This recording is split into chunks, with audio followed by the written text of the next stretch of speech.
The new vampire movie Nosferatu just dropped on Christmas Day. Was it good? I'll let you know.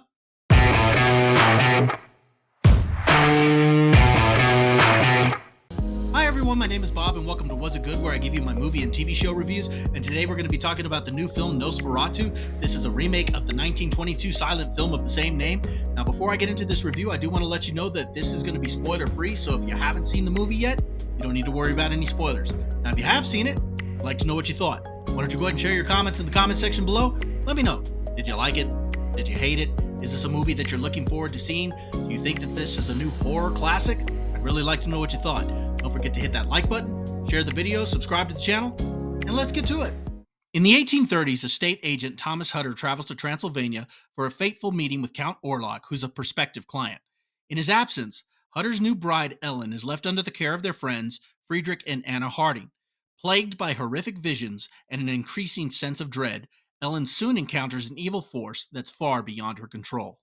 The film is directed by Robert Eggers, who's directed some pretty interesting films, including The Witch, The Lighthouse, and The Northman. Now, I wasn't too big on The Witch, but I really enjoyed The Northman, so I went into this with a very open mind because I like a lot of the style of shots that he gets, and so I was really intrigued to see what he would do with an old school vampire movie. And so now that I've seen it, what did I think?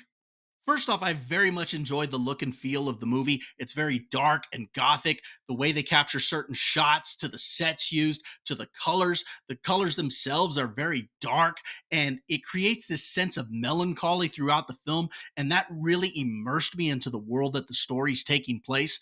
The film is based on Bram Stoker's Dracula, which came out in 1897, and so the film very much feels like it's a novel from that time period just put up onto to the screen. And because of that, it's very dark, it's got a gothic feel, and I really enjoyed that about the film.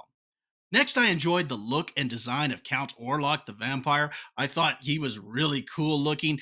This is an old school vampire. This is not, as my friend Lily would say, a disco vampire.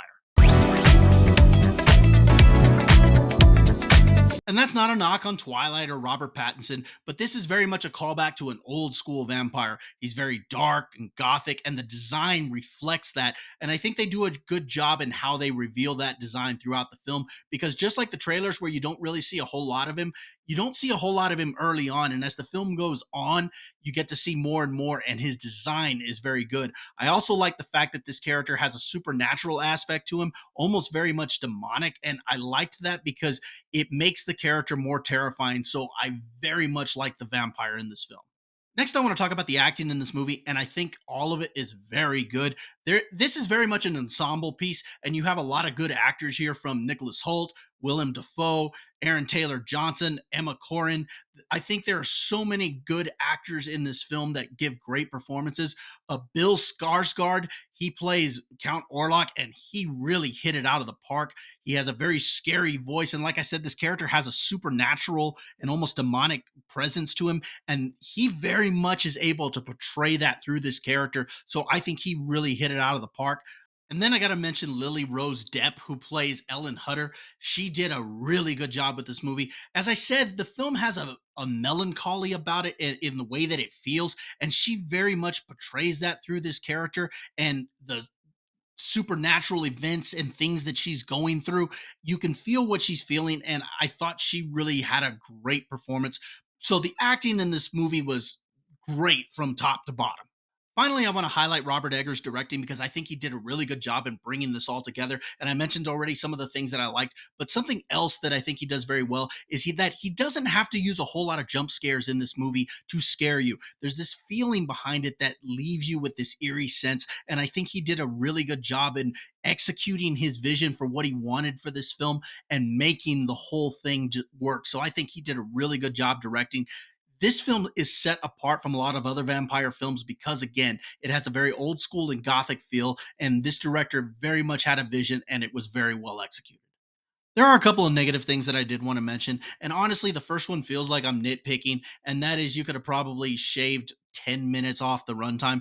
It's not a long runtime, it's 2 hours and 13 minutes, but you could have probably cut about 10 minutes off a couple of scenes where I think could have been trimmed down a little bit. But otherwise, that really feels more like nitpicking to me. But the main thing I wanted to mention is that there's a one particular story aspect that I think I would have liked to have seen fleshed out a little bit more. And maybe they could have used that extra 10 minutes to flesh out that little storyline a little bit more. And this involves the vampire and a backstory with one of the other characters. I don't think that was fleshed out very well. They do give an explanation of it, but I was left unclear exactly how that came about. And I would have liked to have seen that fleshed out a little bit more.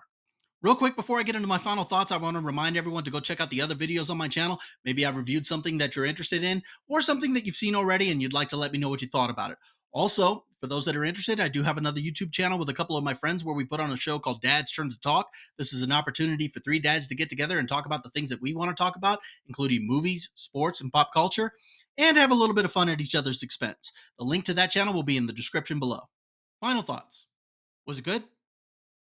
I really liked this movie. I liked the dark and gothic feel of it. I liked the character design. I thought the sets designs, the colors used, the vision that the director had, all of it just came together very well. And the acting was really good in this.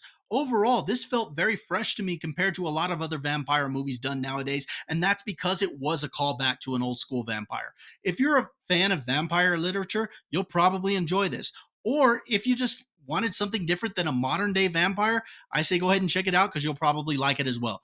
Now, if you're still watching this long, I'd like to thank you for joining me. Don't forget to hit that like button, share the video, subscribe to the channel, and we'll see you next time.